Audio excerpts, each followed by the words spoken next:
Building projects and technology upgrades are on the way for Greater Jasper schools.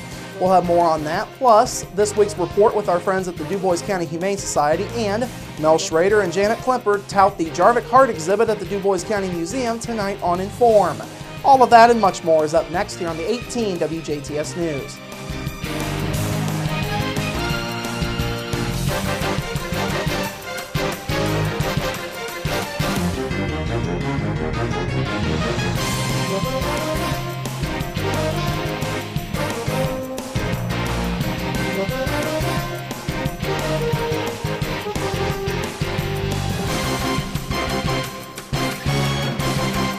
Hello, I'm Bradford Raths. We begin with an accident at the Brettsville Junction during this morning's commute. DuBois County Sheriff's deputies were called to this accident at about 8 o'clock this morning. DCSD says Kenneth Speed of Huntingburg was going eastbound on State Road 64 at the same time that Dolores Wagner of St. Anthony was heading westbound.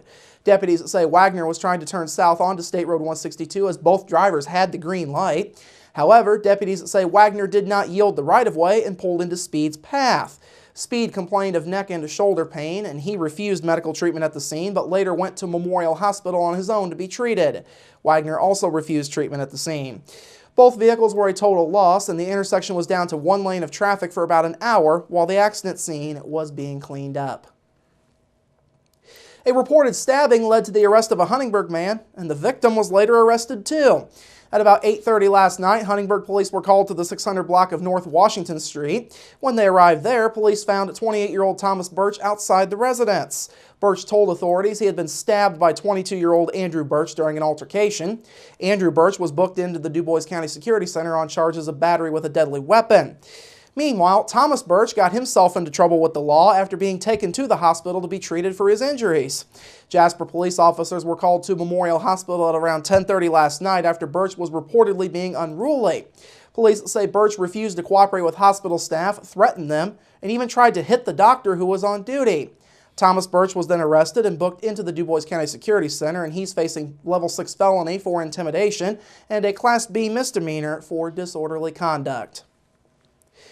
The Greater Jasper School Corporation will soon see building work and technology upgrades. Last night, Clerk of the Works Scott Stimpnagel told the Greater Jasper School Board that overflowing water from storm drains and wastewater continues to be a problem at 5th Street School. Stimpnagel says the problems date back at least 20 years. He says increased development around the school has also caused problems, as there is little that can be done to fix things at this point. We're at wit's end as far as trying to correct the problem. It's going to be an effort by the school and the city. The city's been wonderful trying to assist us with alleviating the issues of the flooding, not only the wastewater flooding through the floor drains on the lower level, but also the stormwater flooding through the front doors. They've been very helpful, but it's just a bad situation. Stimpnagel told the board that more open catch spaces for the water is a possibility for fixing the issues.